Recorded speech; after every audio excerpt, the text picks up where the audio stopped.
Stop. Just stop for a second.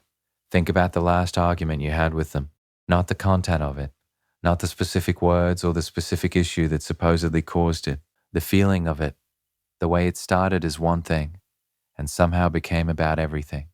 The way you found yourself explaining, defending, justifying, working harder and harder to make a point that kept slipping away from you the more you chased it. The way it ended with nothing resolved and you somehow feeling like the problem, like you were the unreasonable one, like the very act of having needs that were not being met was itself the offense. You were not the problem. But you are going to keep feeling like you are until you understand exactly what was happening in that room. And once you understand it, once you see the mechanism clearly, you are never going to argue the same way again. Because here is the truth. You cannot win an argument with an avoidant, not because they are smarter, not because your points are not valid, because the argument was never about what you thought it was about, and you have been bringing logic to a fight that is running entirely on a different fuel. What the argument is actually about, on the surface the argument is about whatever the argument is about. The thing they did or did not do, the need that went unmet, the pattern you have been trying to name for the 5th time, because the first 4 times it got deflected or minimized or somehow turned around until you were defending your right to have noticed it in the first place.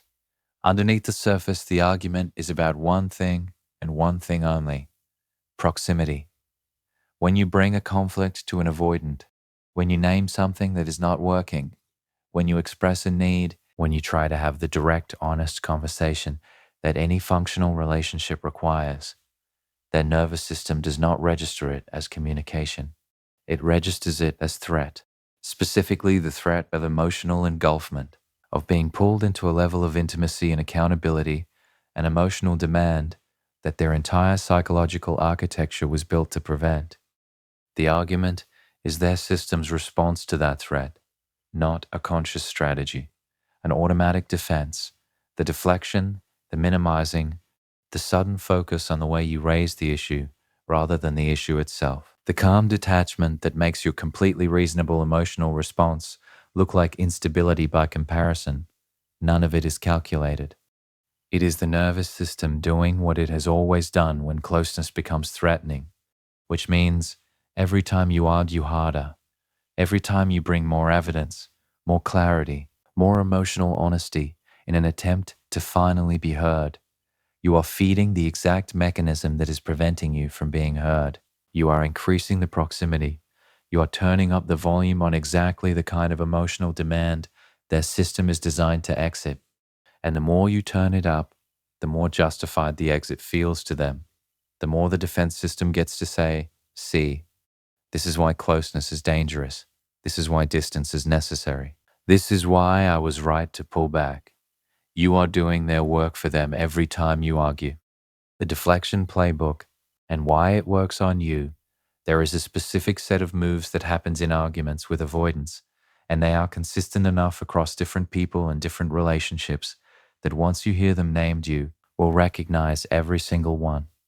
The first move is topic displacement. You raise the actual issue. They respond to something adjacent to the actual issue, the tone you used, the timing of when you brought it up, the fact that you have brought it up before, the way you phrased it. Suddenly you are defending your delivery rather than discussing your content. The original issue is sitting there unaddressed while you explain that yes, you did bring it up calmly. No, you are not always like this. Yes, this is genuinely important to you. The conversation has been successfully moved off the thing that mattered. The second move is calm escalation.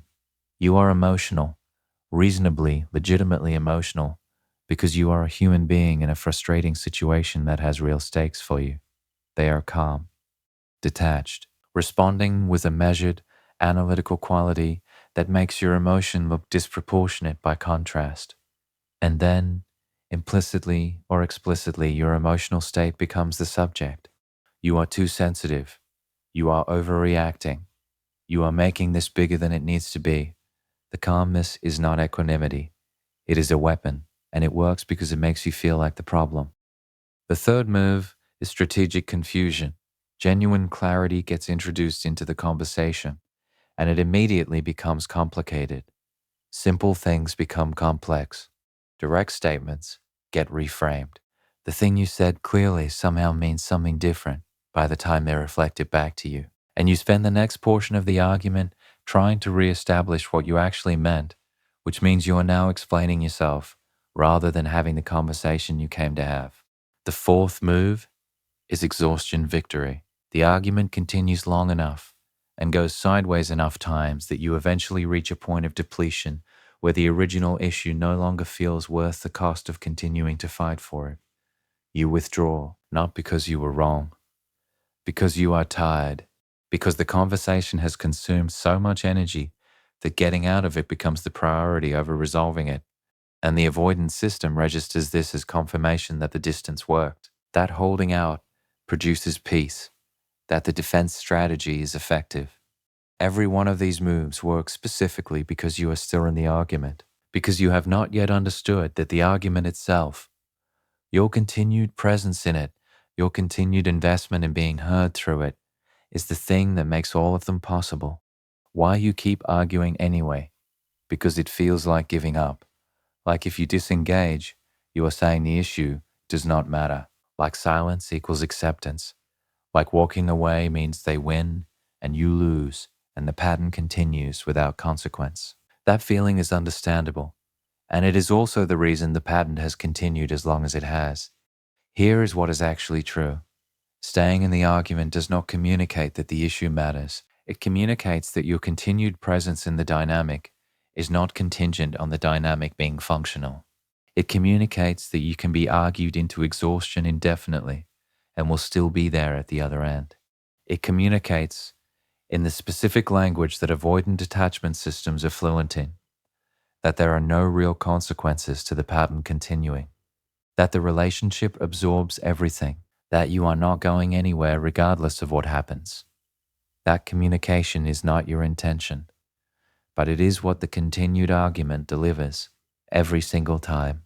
There is a different communication available to you, one that does not require you to win the argument, does not require you to be heard within the argument, does not require you to out-logic or out-evidence or out-patience the defense system that is running the argument on the other side. It requires you to stop participating in the argument entirely, not because the issue is not worth addressing, because the argument is not the place where the issue will ever get addressed, because the argument is a structure specifically designed to prevent the real issue from being addressed, and continuing to bring yourself to it is costing you in ways that compound every time. The exit is not defeat. The exit is the only move that the deflection playbook has no response to.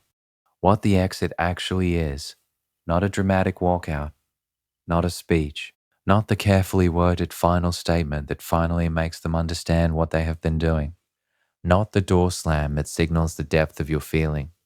Those are all still part of the argument. They are the argument's final act, and the argument's final act is still the argument. The real exit is quieter than that. It is the internal shift that precedes anything external. The moment where you recognize, clearly, without drama, without the heat of the immediate conflict obscuring it, that this conversation is not going to produce what you need, that the structure of this argument is designed to deflect rather than resolve, that your continued investment in being heard through it is not going to result in being heard through it. And from that recognition, a simple behavioral response. You stop, not explosively, not with the withdrawal that is designed to be noticed and pursued. You simply stop. You say something brief. This is not a productive conversation for me right now. Or, I am not going to continue this. And then you mean it. You leave the room, or you put the phone down, or you let the silence be actual silence, rather than the charged waiting silence that is still part of the argument. That is the exit. And the reason it is so much more powerful than anything you could say within the argument is this. It introduces a consequence. For the first time, possibly, in the pattern you have been in, the argument has an ending that is not exhaustion. That is not you withdrawing after being worn down. That is not the avoidance distance following your flood of feeling. It is you, grounded and clear, deciding that your presence is not unconditional, that you are not available for this particular dynamic indefinitely, that the conversation can resume when it is a conversation rather than a deflection exercise, and not before. That consequence, the real, behavioral, consistent consequence of you actually exiting rather than continuing, is the only language that reaches past the argument and into the place where change becomes possible. Not because it punishes them into changing. Punishment does not produce change in anyone, but because it communicates something about your value that no amount of arguing ever could. It communicates that you know what you are worth, that your time and emotional energy are not infinitely available for dynamics that do not respect them. That being in a relationship with you, being in the room with you, having access to your warmth and presence and investment is something that is conditional on a basic level of functional engagement. That communication, delivered not in words but in consistent behavior, reaches the part of the avoidant psychology that the argument never touched. The part that tracks, at a deep and often unconscious level, whether the people in their life have genuine weight, whether their presence and absence are treated as significant by the people they are closest to, whether the relationship has real stakes. Arguments have no stakes for an avoidance system. Exits do. The shrinking that happens before the argument, because the argument is not where this starts. It starts earlier. It starts in the accumulated small moments of self-suppression that precede the argument by days or weeks or months. The times you noticed something that bothered you and did not say it. The need you had and talked yourself out of expressing because the timing was not right, or the mood was off, or you had already brought up something similar recently and did not want to seem like you were always needing something. The version of yourself you presented, easier, more agreeable, less demanding, because the cost of presenting the full version felt too high. That is the shrinking, and the shrinking is the same problem as the arguing. They are two expressions of the same fundamental misalignment between who you actually are and who you have been performing in this dynamic. The shrinking says, my needs are negotiable. My comfort is less important than the maintenance of this connection. The version of me that requires things is a liability that needs to be managed. And when you perform that version long enough, when the negotiating and the managing and the presenting of the easier, smaller self becomes habitual, something happens that is more serious than any single argument. You start to lose the thread of what you actually need. The suppression becomes so practiced that the signal itself gets quieter. You stop knowing clearly what bothers you because you have been dismissing the early signals for so long that they have learned to arrive already minimized, and then something accumulates past the point of management and it comes out in the argument at maximum intensity, loaded with everything that was suppressed before it, and it looks, even to you, disproportionate to the immediate trigger. Because it is disproportionate to the immediate trigger. The immediate trigger is just the moment the container got too full. The actual content is weeks or months of compressed, unaddressed, self-suppressed experience that was never given an appropriate outlet because the appropriate outlet kept getting closed before it could be used. The exit from this pattern does not start at the argument. It starts at the shrinking. It starts at the moment when you notice the early signal, the small discomfort, the minor need, the thing that is slightly off, and instead of managing it into silence, you take it seriously, not explosively, not with the accumulated weight of everything that was suppressed before it. Just, this matters to me. This is real. This deserves to be expressed simply and clearly, rather than managed into disappearance. That is where the value is actually known, not in the dramatic exit from the argument, in the quiet daily practice of not shrinking in the first place. The arguing and the shrinking are the same problem wearing different clothes. One is what happens when suppression fails. The other is the suppression itself. And both of them, the explosive expression and the chronic compression, are symptoms of the same root cause. You have not fully believed, at the level where belief produces behavior, that your needs are worth the cost of expressing them, that what bothers you deserves to be addressed rather than managed, that the version of you that requires things is not a liability but simply a person. A whole, real, appropriately needing person whose presence in a relationship is supposed to be met rather than accommodated and minimized.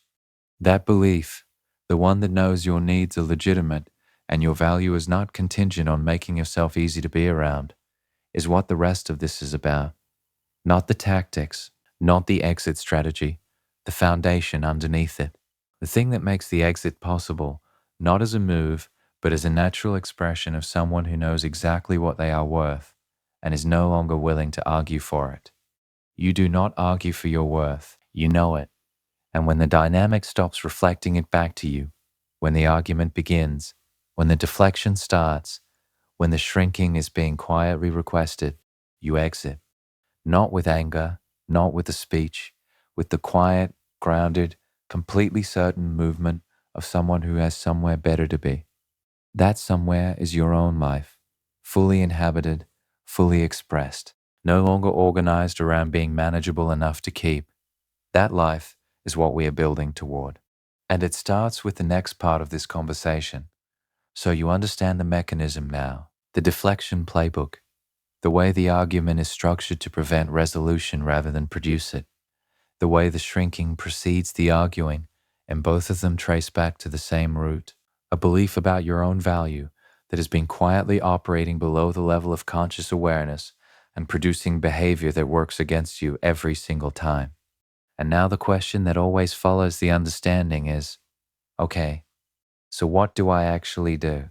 Not conceptually, not in the framework, in the real, specific, unglamorous daily reality of a dynamic that does not pause to let you integrate insights before the next triggering moment arrives. Because the avoidant does not take a break while you figure this out. The pattern does not hold still. And the gap between understanding something intellectually and actually living differently inside it is where most people get stuck, where the clarity of the insight collides with the weight of the habit, where knowing what to do and actually doing it turn out to be separated by more distance than expected. That distance is not failure. It is the normal terrain of actual change, and navigating it requires something more specific than a framework. It requires a practice, a set of concrete, daily, repeatable ways of being in this dynamic that gradually, imperfectly, non-linearly, with setbacks that are part of the process rather than evidence that the process is not working, replace the old patterns with something that actually serves you. The practice of knowing your value, what it actually looks like daily. Knowing your value is not a feeling that arrives one day and stays permanently. It is not an insight that lands and that operates automatically from that point forward. It is a practice, a daily, sometimes hourly practice of choosing to treat yourself as someone whose needs are legitimate, whose discomfort is worth acknowledging, whose presence in a relationship has real weight that does not need to be constantly re-earned. It looks like this in the ordinary moments. You notice something that bothers you, not a catastrophic thing, a small thing, the kind of thing the old pattern would immediately begin managing. Is this worth bringing up? Is the timing right? Am I being too sensitive? Will this cause a problem that costs more than the thing itself? The shrinking instinct fires immediately and automatically because it has been firing for a long time, and it is fast and fluent and knows all your specific justifications by heart. The practice is the pause between the instinct and the response, the moment where you notice the instinct without immediately following it, where you ask, is this actually too small to matter, or am I telling myself it is too small? Because I have learned that my discomfort is a liability, where you sit with the signal long enough to take it seriously rather than immediately negotiating it into silence. Not every small thing needs to be expressed. Discernment is not the same as suppression. Some things genuinely are minor and genuinely do not warrant a conversation. But the practice is making that determination from a place of actual assessment rather than from the reflexive, fear-driven minimization that has been making it for you automatically. The difference between those two feels subtle from the outside. From the inside, it is enormous. One is a choice. The other is a conditioned response that masquerades as a choice. And learning to tell them apart, learning to feel the difference between genuine discernment and habitual suppression is one of the core skills this practice develops over time. When the trigger arrives, the 3-second window, there is a moment in every interaction with an avoidant that is more important than any other moment. It is not the moment the argument peaks, not the moment the deflection begins, not the moment you realize you have been in the same conversation for 40 minutes and nothing has moved. It is the moment just before the argument starts, the moment when you feel something shift, when a comment lands in a way that stings, or a need gets dismissed, or the familiar minimizing begins, and your system registers it and prepares to respond. That moment, 3 seconds, that is the window. In the old pattern, those 3 seconds were not a window at all. The response was already happening before conscious awareness caught up with it. The counterargument was forming. The defense was rising. The emotional escalation was beginning. All of it automatic. All of it the well-worn groove of a pattern that has been running long enough to operate without supervision. In the new pattern, those 3 seconds are where everything happens, where the choice actually lives, where the difference between the person you were and the person you are becoming gets made in real time. What you do in those 3 seconds is not complicated. You notice. That is it. You notice what just happened in your body, the specific physical sensation of the trigger, wherever it lives in you, however it announces itself. The chest tightening, the throat closing, the heat behind the eyes, the stomach dropping. Whatever the specific somatic signature of this dynamic is for you, you notice it. You name it internally. There it is, the thing, the signal. And then, before the automatic response fires, you ask one question. What does this situation actually call for? Not what does the hurt want? Not what does the fear want? What does the person who knows their value, who does not argue for it, who exits when the dynamic stops reflecting it? What does that person do right now?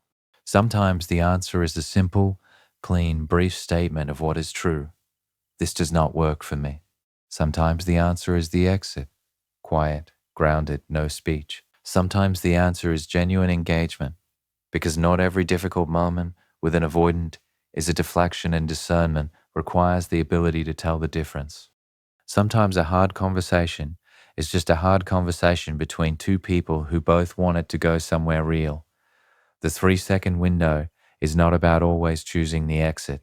It is about choosing consciously rather than reactively, about responding from the grounded, value-knowing place rather than from the triggered, automatic place that has been running the show. That conscious choice, made repeatedly across hundreds of small moments, is what actually changes the pattern, not the dramatic confrontation, not the perfectly worded exit speech, the daily, unglamorous, 3-second practice of choosing differently. The exit in practice, what it costs and why it is worth it. Let's be direct about something. The exit has a cost, a real one that does not get talked about enough in the empowerment conversation. When you exit, when you actually, consistently, without the speech, disengage from the argument, the avoidant does not immediately respond with the breakthrough you have been hoping for. They do not chase. They do not suddenly develop the capacity for the direct, accountable engagement that the argument was supposed to produce. At least not immediately, at least not visibly. What often happens first is more distance. The exit to the avoidance system initially reads as confirmation of the narrative it has been running. See, closeness leads to this. Conflict, withdrawal, the inevitable deterioration that justifies the distance. The defense system, which has been looking for evidence that the walls are necessary, finds the exit and files it as evidence. This is the part where most people abandon the practice, because the exit was supposed to produce change, and instead it produced more of what you were already dealing with. And the temptation to return to the argument, to re-engage, to explain that the exit was not abandonment, it was self-respect, to make sure they understand what it meant, is overwhelming. Do not explain the exit. The moment you explain it, you are back in the argument. The exit that requires a footnote is not an exit. It is a new opening position in the same conversation. Let the exit be the exit. Let the distance it produces be the distance it produces. And then, this is the critical part, do not fill that distance with the anxious re-engagement that collapses everything the exit communicated. What the avoidance system is actually processing in the silence after the exit is not what it claims to be processing. The surface reads it as confirmation of their narrative, but underneath the surface, something else is happening. The pattern has been interrupted. The expected response, your continued presence in the argument, your emotional escalation, your eventual exhaustion and withdrawal did not materialize. And when expected patterns do not materialize, even defended nervous systems notice. They do not always act on what they notice immediately. Sometimes it takes multiple exits before the noticing accumulates to the level where it produces visible change.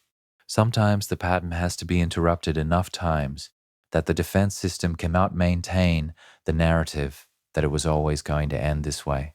Sometimes what looks like no response is actually a slow internal recalibration that will not become visible for longer than you are comfortable waiting.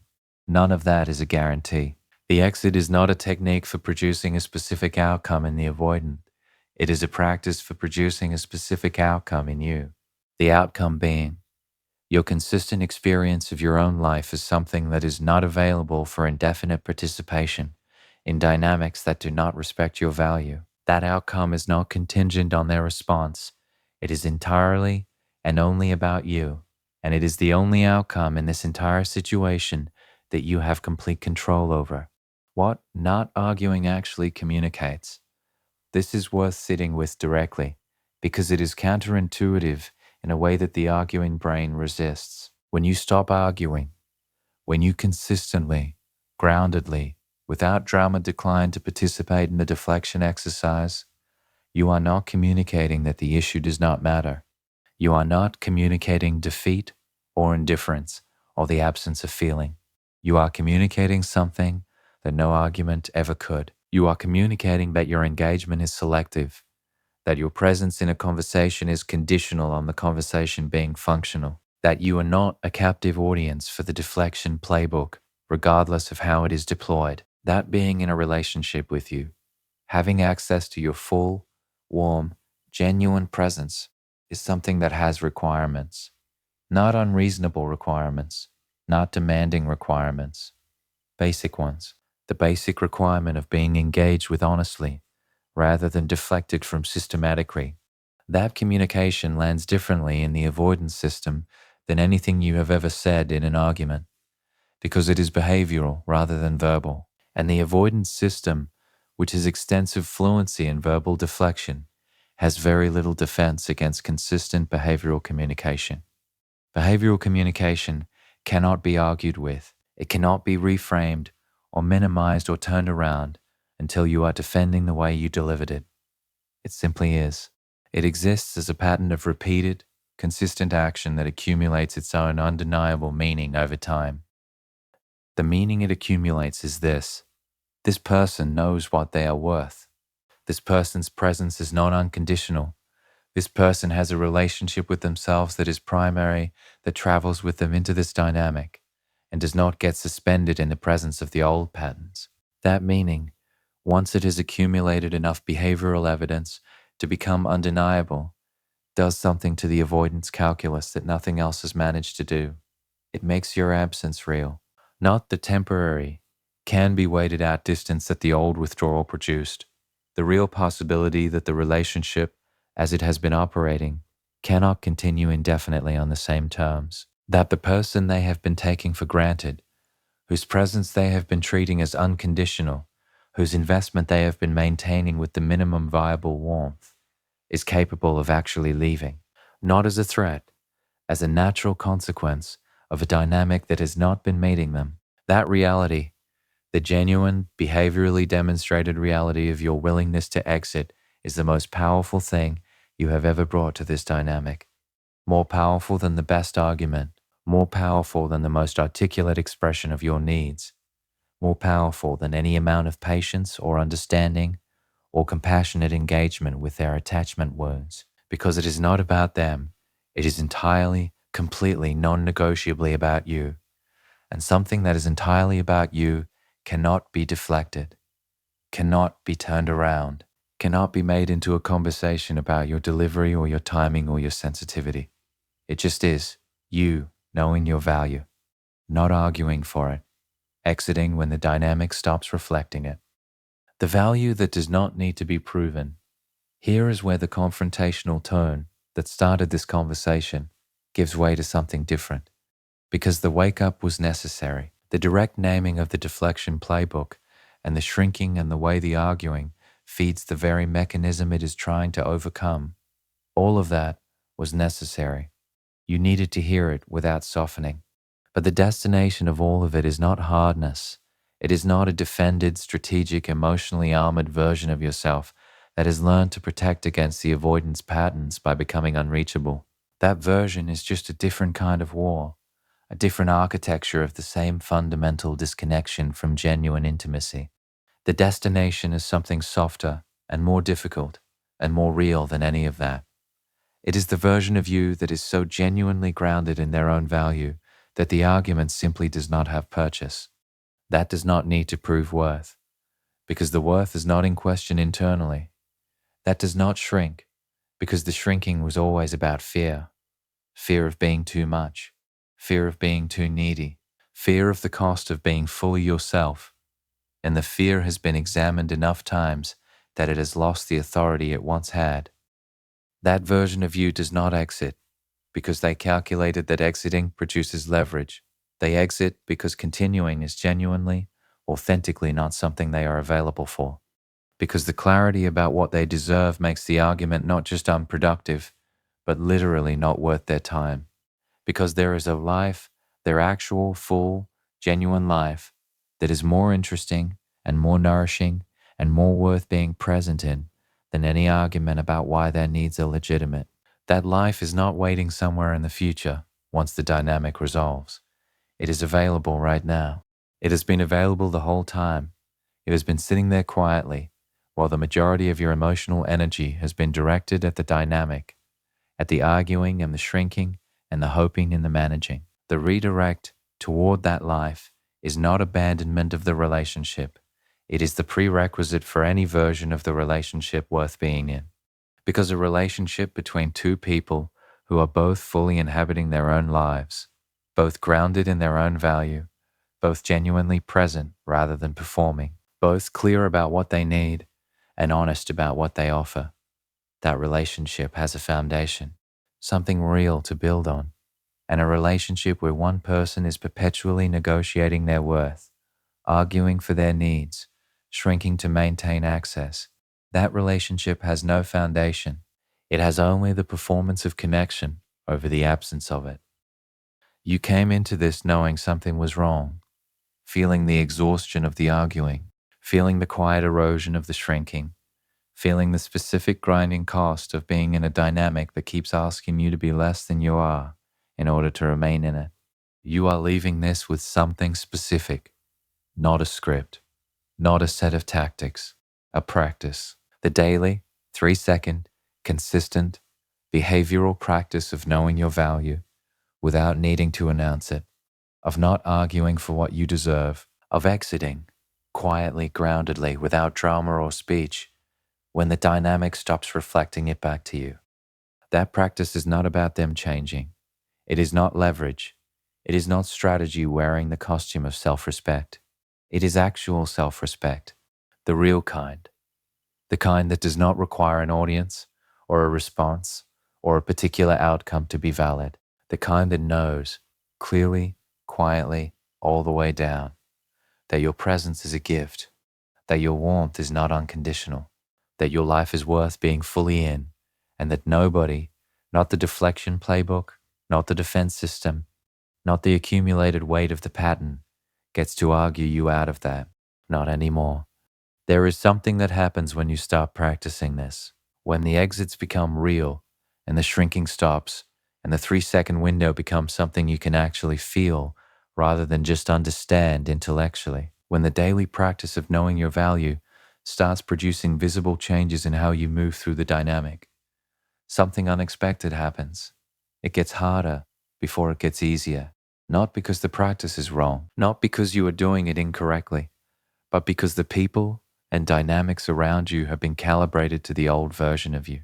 And when you start showing up differently, when the exits are real and the shrinking stops and the bottomless availability that the old pattern provided starts having actual edges, things get stirred up. The dynamic does not quietly accommodate the new version of you and reorganize itself accordingly. It pushes back, and the pushback is specifically designed, not consciously, but with the precision of a system that has learned exactly which pressure points produce the results it needs to return you to the familiar pattern, to make the practice feel like cruelty, to make the exit feel like abandonment, to make the boundary feel like a wall you built against someone who loves you, to make the cost of continuing feel higher than the cost of reverting. That pushback is not a sign that you are wrong. It is a sign that you are changing something real. What the pushback looks like. It looks like escalation first, when the exit stops producing the effect it used to produce, when your withdrawal no longer pulls you back into the argument, because you are no longer arriving at the argument from a place of managed desperation. The avoidance system escalates. The stakes get raised. The emotional intensity increases. Things get said that are designed at the level of impact rather than intention to make your exit feel untenable, to make staying in the discomfort of the dynamic feel more survivable than leaving it. This is the moment most people revert, because the escalation hits the oldest, deepest fear, the fear that the exit means loss, that maintaining the practice means paying the highest price, that the grounded, value-knowing version of you is going to cost you the relationship entirely. Here is what is true about that fear. It might be right, not always, not even usually, but sometimes the relationship as it has been structured cannot survive you knowing your value. Sometimes the dynamic was only functional, only maintained the appearance of connection, because one person was willing to remain smaller than they actually are. And when that person stops being willing, the structure that depended on their smallness cannot hold. That is not a reason to stay small. It is information about the structure, about whether what was being maintained was a real relationship or a performance of one.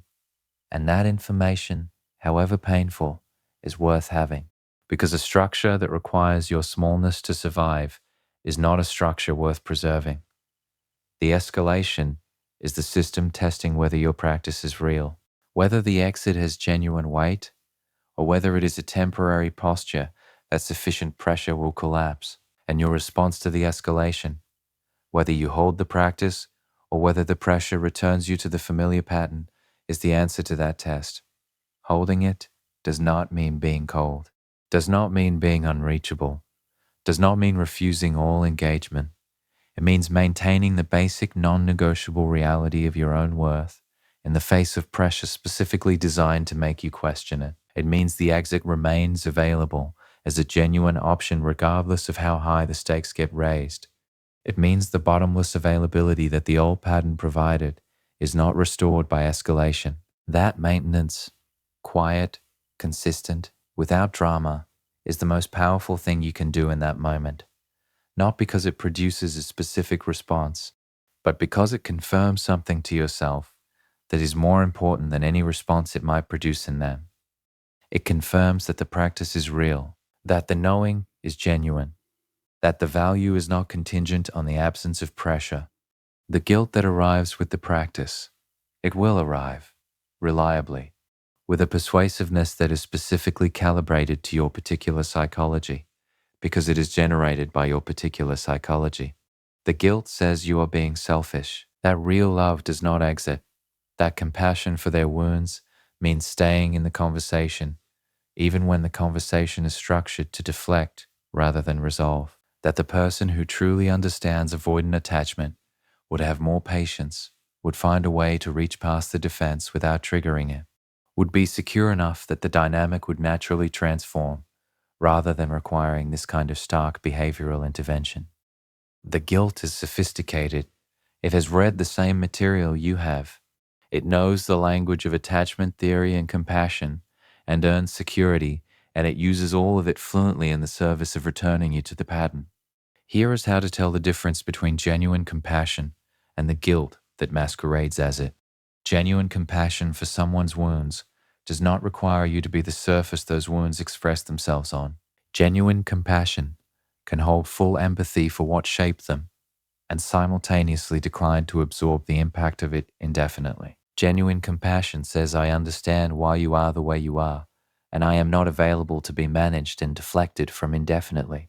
Those two things do not contradict each other. The guilt version says compassion requires absorption.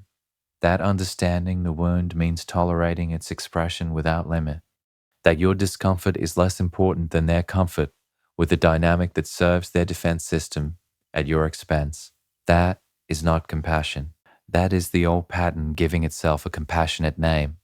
Real compassion, for them and equally for yourself, looks like clarity, like the honest behavioral communication that the dynamic cannot continue as it has been, like the exit that says, not because I do not care, but because I do, because continuing in this specific structure serves neither of us, because the version of this that would actually work requires something different from both of us, and I am no longer willing to pretend the current version is sufficient. That is compassionate. It is also firm, and the firmness is not the opposite of the compassion. It is the form the compassion takes when it is being honest rather than accommodating. What you owe the practice when it is hard, when the guilt fires, when the escalation raises the stakes and the old fear activates and the familiar pattern offers itself as the path of least resistance. What you owe the practice in that moment is not perfection. You do not owe it a clean, unwavering, never failing execution. You owe it honesty. The honesty of trying again after you revert, of noticing when the old pattern won around without using that as evidence that the new one is not working, of treating the setbacks as information rather than as verdict. Because you will revert sometimes. The habit is old and the practice is new, and old habits do not concede without a fight. There will be moments when the 3-second window closes before you catch it, when the argument swallows you before you remember the exit, when the shrinking happens automatically and you only notice it afterward, in the quiet aftermath of another interaction that cost more than it should have. Notice it without the additional weight of self-judgment that compounds the original cost. Just, there it was, the old pattern. And then, what does the next moment call for? Not the moment of perfect execution that would have prevented the revert. The next actual moment, as it actually is, with the information the revert just gave you. Sometimes the next moment calls for the quiet, no-drama exit from the conversation. That should have happened 20 minutes ago. Sometimes it calls for a simple acknowledgement to yourself that this was hard, and the practice is real, and tomorrow is another set of 3-second windows. Sometimes it calls for nothing more than continuing to move in the direction of your own life without adding the weight of the revert to everything else you are carrying. The practice is not a performance of transformation. It is the actual, grinding, non-linear, sometimes failing process of it. And the process does not require perfection. It requires continuation, the willingness to keep practicing, even when the practicing is imperfect, even when the old pattern wins around, even when the gap between who you are becoming and who you have been is visible and uncomfortable and producing friction in every direction. That willingness to continue imperfectly rather than quit cleanly is the practice, all of it. The 3-second window and the exit and the knowing your value and the not arguing, all of it is contained in the simple, daily, often unglamorous decision to keep going. The relationship that emerges on the other side. If the avoidance system eventually encounters enough consistent behavioral evidence that the old structure is no longer available, that the person it has been managing has become someone who cannot be managed in the familiar way, something can shift. Not always, not on a guaranteed timeline, not in a way that can be forced or accelerated by the quality of your practice, but sometimes. And the sometimes is worth understanding because it reframes what the practice is actually building toward. What can shift is the avoidance experience of the relationship as safe. Not safe in the way the defense system defines safety, the absence of emotional demand, the maintenance of comfortable distance, the bottomless availability of someone who will absorb the pattern indefinitely, but safe in a different way, the way that genuine security feels, the way that a relationship with someone who knows their value and exits when the dynamic stops reflecting it, and is therefore predictable in the most important way, the way of someone with actual integrity. That relationship becomes something the avoidance system has never quite encountered, a relationship where the other person will not be managed, will not absorb indefinitely, will not perform smallness to maintain access. That relationship is, paradoxically, the one the avoidance system can eventually trust, because it is honest, because it has real edges, because the warmth it offers is genuine rather than performed, because the alternative was too costly, because the person in it is fully themselves, present and warm and genuinely engaged. And that fullness is what it looks like, what it actually looks like, to be loved by someone who knows their worth. That version of the dynamic is not available to the version of you that argues and shrinks. It is only available to the version that practices, that exits, that knows, that has done the quiet, daily, imperfect work of treating themselves as someone whose presence matters. And whether the specific relationship gets there or not, whether this particular avoidance system ever encounters enough consistent evidence to shift toward that genuine safety, the version of you that has done the practice is the version that every subsequent relationship benefits from, the version that carries the knowing forward, that does not start the next dynamic from the same place this one started from. That brings discernment and groundedness and the specific experiential knowledge of what it feels like to be in a dynamic that does not reflect your value and what it feels like to exit one rather than stay in it indefinitely. You started this knowing something was wrong, but not quite being able to name what. Feeling the exhaustion without being able to locate its source precisely enough to address it. Caught between the arguing that went nowhere and the shrinking that preceded it, and the guilt that made both of them feel like the only available options. You are leaving this with a practice, specific, daily, imperfect, and real, and entirely yours. Know your value, not as a concept, as a lived, behavioral, moment-to-moment reality that shows up in the 3-second window and the quiet exit and the daily choice not to shrink before the argument even begins. Do not argue for it, not because it is not worth defending, because it does not need defending, because the value is not in question, not internally, not anymore. And arguing for something that is not in question is just giving the deflection playbook something to work with. Exit, quietly, groundedly, without the speech, without the explanation, without the dramatic final statement that is still just the argument's last act. Just out into your own life. The one that is fully worth being in. The one that has been waiting patiently for the majority of your attention and energy to come back to it. That life is where your value lives.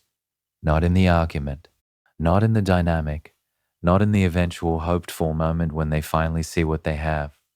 In you, living it, fully, right now. That has always been the whole answer. And now you know it, all the way down.